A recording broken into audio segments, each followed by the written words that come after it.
Thanks so much for returning to Mastering Counseling. We are so thrilled to talk to Samara Stone today. She is the CEO and owner of Perfected Practice, and of course, has a website to go along with all that. Welcome to the show today, Samara. Thank you, Becky. Thank you so much for having me.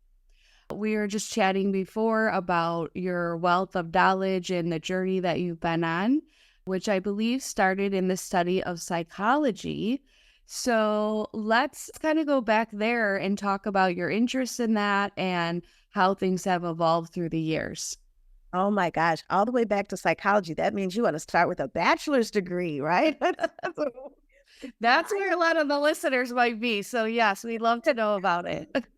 I did. I started with my bachelor's in psychology at Hampton University. That's an HBCU, historically Black college and university.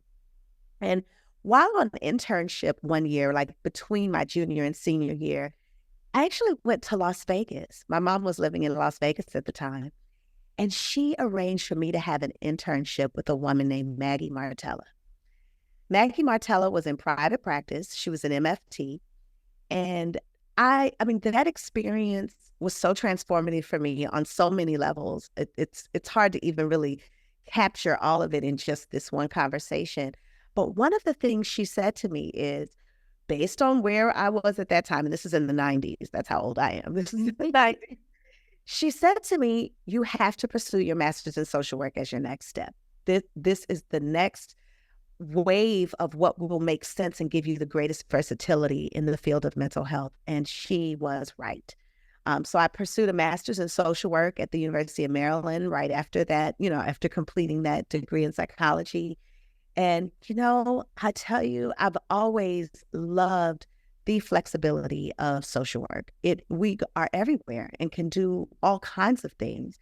And even having, really positioned our license to be recognized as having the capability to cross-train in so many different industries, I love all the doors that it's opened for me. And so, yeah, I started in psychology, went to social work. I, at one point, had the random thought to pursue a degree in cultural anthropology. It kind of seemed like, the individual, then the social, and then I'll go back historically, but I stopped right there at that master's. I know, right? As you get older, there's so many more topics. You're like, I wish I knew about this when I was 20. So that's amazing that you went on a trip across the country. And then in working with your mom and others, you figured out your next degree. I don't think usually people go on vacation to forget about it, right? But you opened up more doors. So very cool.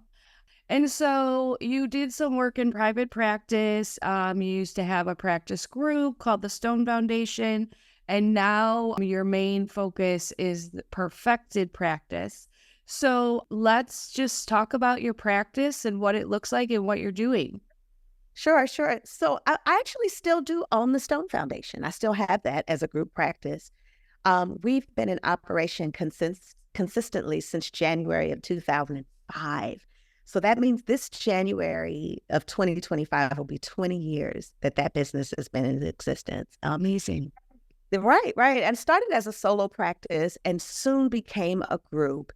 And by around the third year in practice, I realized that in order for my business to actually grow to its full potential, I needed to fully embrace my role as an administrator and not as a therapist, right? That was a really interesting choice for me, but it made sense based on what was happening with my family. I had 2 children at that point, and, it was just really a logical decision around how can I optimize the time that I have available to invest professionally. And that choice was such a game changer for my business. I started to explore contracts and government contracts and being able to leverage the skills that mental health professionals have to secure different kinds of work experiences outside of the one-to-one private practice model. And so that work allowed me to employ people full-time and offer health insurance and to build the kind of infrastructure that a business would have. It was a wonderful chance for me to become more of a leader in the field, right? Because by employing mental health professionals and even offering continuing education and that kind of thing, I really started thinking about not just the opportunities for me, but how do I create greater opportunities for the field as a whole? And that kind of led me to offer this training called Hanging Your Shingle. Because a lot of people were like, well, Samara, how did you do this? How did you start a private practice and then see it grow into a group? And so I built this little CEU. It was a 3-hour CEU called Hanging Your Shingle. And at the end of each of those, every time I'd offer it, people would be standing at the room asking more and more questions. So what was 3-hour CEU became a 6-hour, became a 3-day event, became a coaching program where I actually teach people how to build their own private practices. So that was in 2013, I started Perfected Practice. And it's interesting, in coaching other therapists to build their businesses, I really noticed that a lot of it had to do with the inner work of becoming an entrepreneur and kind of how that changes us, the money mindset, the leadership, the personal growth edge, as well as this need to establish a niche for themselves. Like a lot of folks were resistant to creating a niche, but by not doing that, it was a lot harder for them to explore opportunities that were going to be a right fit for them. And so we started teaching people how to create a niche, how to build a brand, how to have an online presence that allows you to secure opportunities beyond one-to-one services. And I love that work. That's what I've been doing for the past 10 years. And there have been so many trainings and masterclasses and courses and collaborations. I mean, there's so much you can see on perfectedpractice.com and even on samarastone.com around things that we've offered in the field. But all of that kind of started by me just trying to answer the question of how I did what I did with the Stone Foundation. Right. I love that. I feel like when I hear you talk, I just see your brain reeling, reeling, reeling, and people wanting more, and then you putting it into professional courses and all of that. So that is amazing. And one thing I saw on your website was something called the 90-day, is that the sprint one, 90-day sprint, which I really liked. I used to coach track way long ago. So, and I think I was thinking about it. It seems like that time frame must be so appealing to people to say, this is what I'm doing for 3 months. So tell us about where that came from and how it's going. Oh my God. You're picking all my faves, all my favorite things, right? All my favorite things. What I like about the 90-day sprint is just what you said. The container, it is perfectly timed. So you have this sense of urgency, like, okay, I got to get this done. I can't just kind of loaf, right? And it has enough time for you to actually implement one thing and get some feedback and support around that. And so most of the clients who take my 90-day sprint are folks who've already created their private practice and have reached what I call the popping point, right? Like in the very beginning of establishing your private practice, the thought is, will I ever have clients? I want to make sure I have clients. I don't know if I'm going to have any clients, especially if you're taking insurance. About a year in, you're like, oh my God, what am I going to do with all these clients, right? So that's the popping point. Like I cannot see one more person, but I would like to make more money. And quite honestly, if I'm seeing 15, 20, 25 clients a week, when am I going to stop remembering people's names, right? Like that starts to come up, right? And so when people reach that point, the 90-day sprint is a real custom coaching experience to help them navigate the next best step, right? Take stock of what you've done professionally, what skills and talents and abilities you have. Get in touch with kind of the parts of your lived experience that are relevant for what you'd like to do professionally, because that's where we find stuff that's meaningful and that we're passionate about. Like these are how we build niches that matter to us, right? So it's not that just making money, but we're doing something we feel great about, that we believe in. And with that kind of clarity, we start creating offers and work that you can do beyond the couch that leverages all those skills and abilities and kind of, fits exactly with your personality and your way of being. And so I love doing that, finding the right next step and then focusing on that and actually seeing it through to implementation. That's what that 90-day sprint makes available for mental health professionals. And a part of why I love it so much, it still does give me that one-on-one opportunity. Like I've taught courses and I've done, trainings and training programs and courses for groups of people. But I really love the sweet spot of just a few conversations focused on one person at a time, because it allows for a nice deep dive and for me to offer some customized strategies that are going to fit you as an individual and not kind of the cookie cutter, here's step one, step two, step three. Yeah. I'm sure it can be, you can really niche down with them and exactly what they need to move forward. And as you said, I think the popping point of expansion.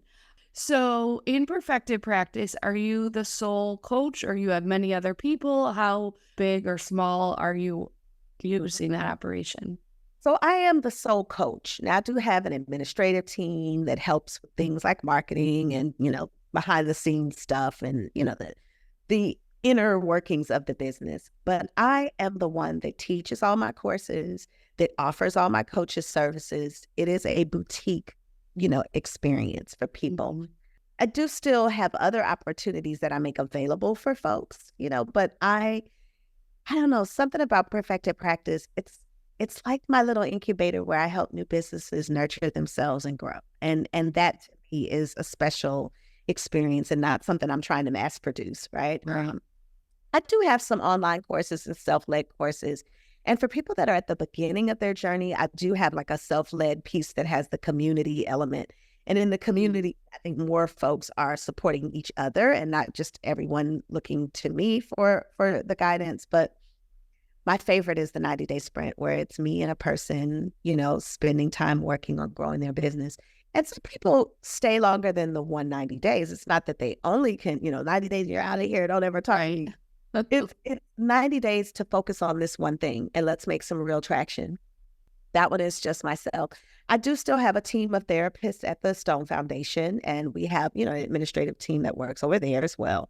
I kind of have a dual focus in my business. And even the work that I do, the same way I encourage therapists to explore opportunities beyond the couch, I've done that for myself. And so I love consulting in corporate spaces. I love speaking engagements, being keynotes.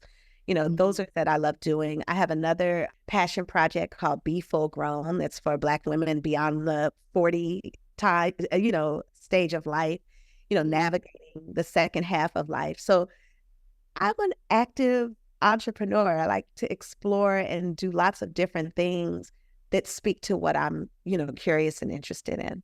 Yeah. I love it. But then I love that you still want to work one-on-one with someone and get them through. Going back to, because the 90-day was someone who's maybe begun and is expanding, but then you do work with people who are like fresh. And talk to us, is that like, and it was more of a group and community? Are those like sessions you do each week? How does that look a little different than the 90-day one-on-one? I love it. So Practice Pros is my program for new therapists, or people that are new to building their private practice. Mm-hmm. And for 10 years, I taught it live. Once a year, I would open up the cohort because it's a 6-month course. I would open it up. I would teach it live every week. And I never had more than 25 students at a time. So it was kind of like still a small community, right? Some years I had very small, like 7 or 8 people, right? Really, really small. But I'd show up live. One week I'd teach a lesson. The following week we'd do a Q&A, and they'd have 2 weeks to complete that. And we were step by step building a practice, right? This year, or maybe starting last year, I think was the last time that I did it live. And so now it is a self-led course. So the curriculum itself is still available. There are videos, handouts, and links, and all kinds of stuff that you can use. And you get 3 private calls with me. So the first call, I ask them to at least have completed the section on niching before we talk, so that when we talk, we're talking about your niche. And then after that, the other 2 calls, it varies. Some it's about creating a marketing strategy for themselves, because I'm very big on customized marketing strategies for folks. Not everybody should do the same thing to grow visibility in their business. Mm-hmm.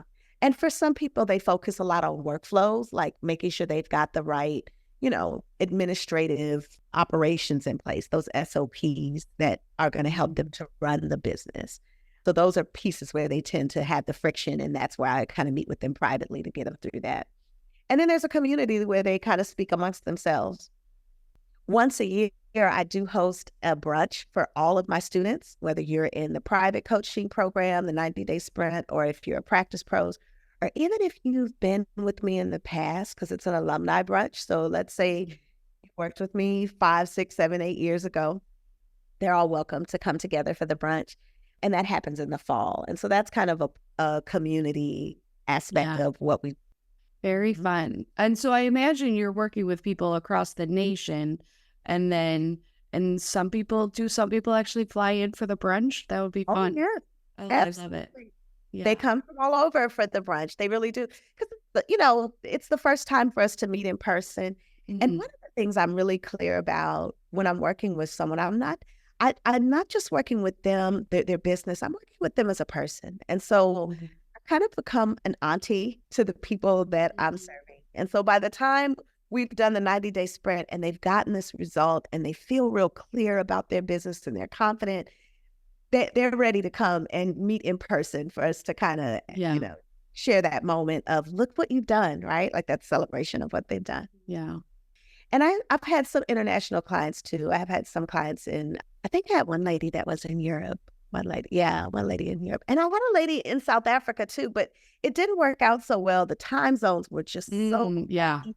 we couldn't get it going. And then, converting the currencies, it was a little while, but I've had a Yeah. few international clients too. Yeah, the time zones, I mean, if you want to work at a certain time and they want to, it works out. But yeah, it can be tricky for sure. So some of this team is international, and I think I've interrupted them too late at night in America.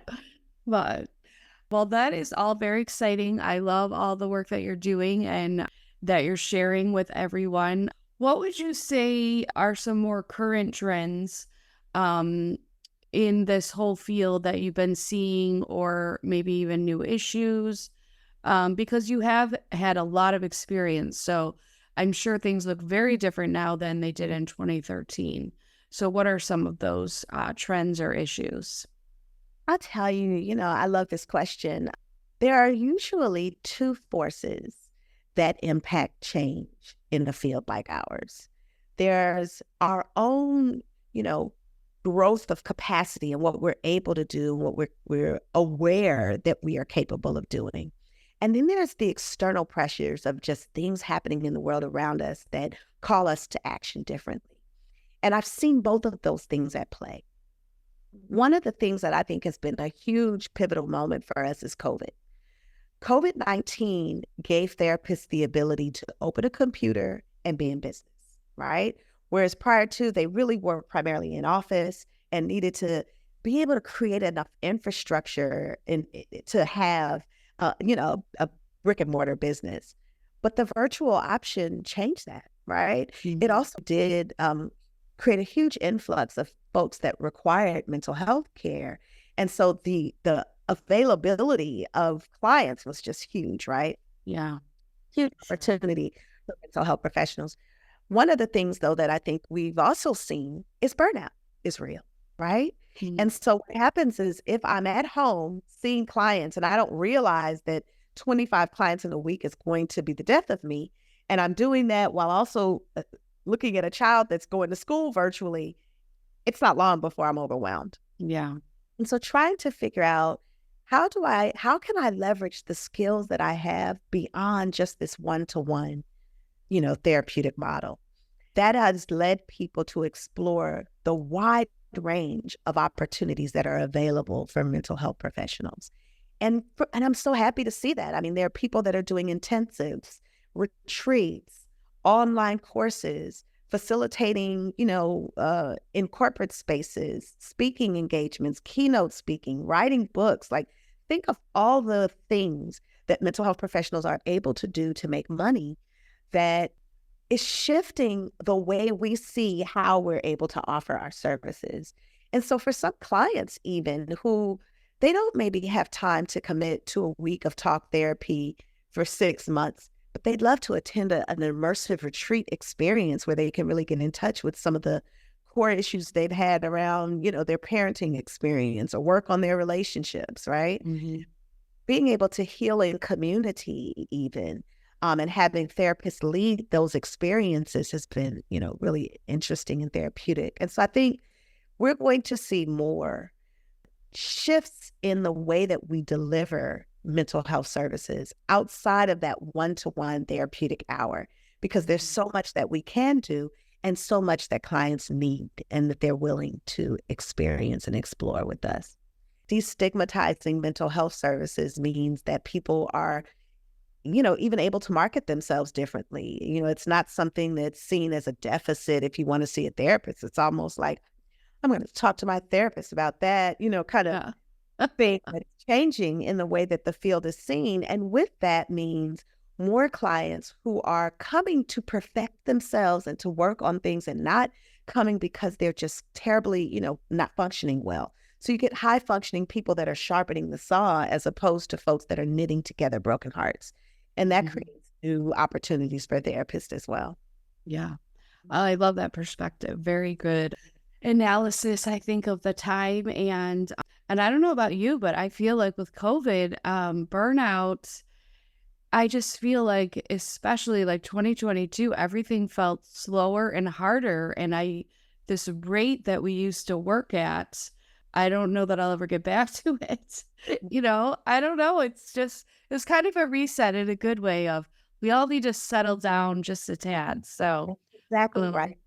That's yeah. exactly right. And being able to control your time in that way meant that therapists weren't so willing to go back into spaces that didn't affirm their well-being, right? That didn't serve and that kind of led to burnout. They're like, I'd rather kind of create my own schedule. And if that means that I maybe need to be cash pay instead of work with insurance so that I'm able to make more per hour, or if I'm able to do some other things where I'm only out of the office one day a week, or, that type of stuff, or out of the home one day a week.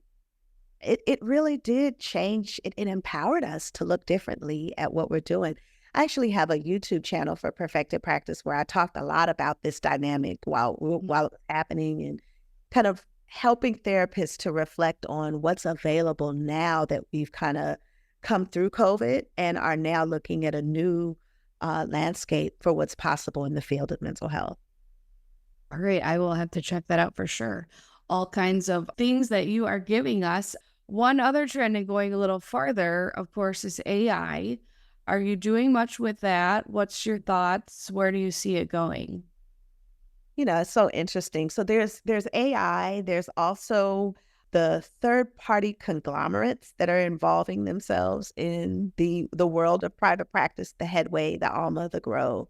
Their Talkspace and BetterHelp and all of these other kind of on-demand texting mental health services and such and forth. I really think that what's happening is the type of work that therapists are able to do is expanding, and it's creating a gap where things that can be handled by AI or other things are able to do so, right? AI will never be able to hold space for humans in the way that other therapists can, but they sure can spit out some responses on this is what depression is, and here's some strategies you can try, and rate that on a scale of 1 to 10. Mm-hmm. And so if anything, I think more than feeling intimidated or feeling like we're being ousted, it's wise to embrace this technology and see how we can leverage and use it to our own benefit. It's not going away, right? And so to say, oh, we don't like it and you shouldn't, that really doesn't serve us, because it creates a rigidity that ultimately will be to our own detriment, right? I'm thinking about industries like, I remember reading an article once, I think it was a word processor or typewriter company, saying that there'll never be a day when computers are in people's houses. Computers are for corporate spaces. They're never going to have them in their house. Right. You know, They were wrong. betting on that not happening, right? And so now they have computers in our back pockets, right? Or in our sunglasses. So it's better to kind of surf with technology and direct the tide and not kind of let it crash upon you. I do think also that AI has some need for us to pinpoint areas of danger. Like there are some friction points where it can be hazardous to the health of someone who's fragile. And so being able to identify that and put in places where we're redirecting to humans is going to be essential. Mhm. Mhm. Yeah, I like that take. Surf with the technology. That's a good way of putting it. Yeah, people used to think we would never all use the internet or it's only bad. I mean, you can't even imagine. It's just like the tool of you want to know knowledge, you just look it up. And So, on something else that I've noticed, for those mental health professionals that are entrepreneurs and in business for themselves, AI can be very helpful in marketing your business. If you learn how to create a chat GPT that understands your brand voice and understands your audience, it can help you to write emails, to put together calendars for social media, to like help with pitches. Like it can proposals. Like it's so much that it can assist you with mhm, if you're using it, as a astute user, right? right. Should it be the only voice that your clients hear, your potential clients hear in a marketing space? Not at all. But Yeah. can it assist you to put together topics or outlines? Or yes, it can. Mhm. Yeah, I love to think of it as like my initial brainstorm, especially if you're tired and you're like, oh, I can't even. And then it just gets the ideas, the words going, and then you can take it from there. So, I'll tell you um, another way I use it too, Becky. When I am privately coaching with someone, I have an AI assistant that comes into the recording. It records, but it also categorizes, pulls out key points, puts together a list of tasks. It's like my little assistant that takes the call and packages it up so nicely as an actionable, follow-up step for clients. And I'm like, gosh, I remember before, even when I used to not record my calls, people trying to take notes of what we were talking about, and it would take us completely out of the flow of what we were discussing. Now mhm. we can get through so much material in 30 minutes because we know what we're discussing is being categorized, recorded, and put Yeah. in order for implementation. Yeah.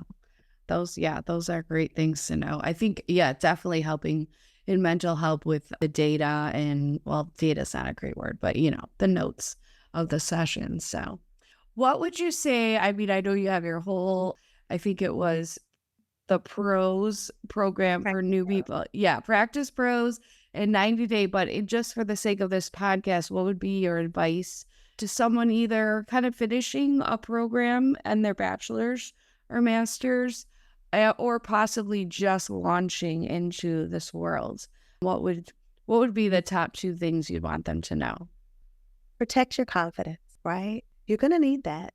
Whether you're sitting across from someone in a therapy session working for another business or trying to stretch out and create your own, you need confidence. And so in the beginning, we grow our confidence by exposing ourselves to different professional experiences and see what sticks. What are you good at? What are you passionate about? Who do you really want to work with? What are you noticing where you're getting good results and good feedback, right? And lean into that further. To me, those are the sprouts of a niche that will help you to become an expert over the years as you continue moving forward in your career. Mhm. The second thing that I would advise is that you really start developing some clear self-care and personal growth and personal development strategies. Because a lot of times therapists come to this work because we ourselves have had damage, hurt, pain, and our compassion moves us to want to support others in that. But if we're not doing our own work, we are a vessel that cannot help hold water for those that are thirsty, right? And so I always advise that learn about your own kind of edge when it comes to self-care. How do you know when things are going south? How do you know when you're tending towards burnout? How do you know when you're overwhelmed? Pay attention and put preventative practices in place to assist you with being able to take good care of yourself so you can take good care of your clients. Great advice, inspiring and helpful for sure. Um, One last thing that I did want to ask you about, especially we have, many people who talk on here who are doing so many things like you are, the teaching, the one-on-one, running this business, checking in on this business. What works for you in the scheduling of your time? And does your admin let you know, oh, you're filled up? What kind of tools or apps are you following to stay organized? I love hearing about that. First of all, if you are in business, You absolutely need someone as an assistant to help you with the things you're not great at. There's a book by Gay Hendricks called The Big Leap that I recommend folks reading when it comes to your zone of genius, your zone of excellence, and really choosing to spend your time on the things that you're great at. So I have always had an assistant of some sort throughout my business journey. Well, I can't say always.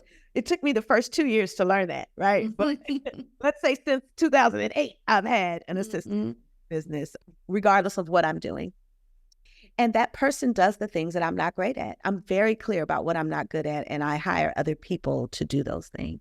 In terms of apps, gosh, there are so many that I use. I think having a good productivity app is good, something that helps you manage tasks and team. So right now we're using Monday. I've used Asana. There's lots of other productivity tools out there that you can use, but something like that is very important. I do also, I use Google Calendar, and because it syncs with so many other things seamlessly. So in some of my corporate experiences, they require a certain scheduling app. I just pull them into, the same thing. I also have tight boundaries on my days. Like I work 3 days a week, and the other 2 days I'm off, and I'm off on the weekends. And I travel a lot these days. But at this point, I'm 50. So I'm my children are in college. Like it's a different world for me. But I'm very strict with my time. I do not waste it, and I do not squander it. And so when I'm off, I spend that time playing and enjoying life.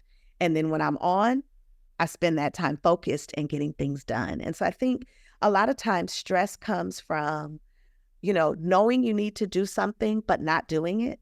And so now you're feeling that pressure.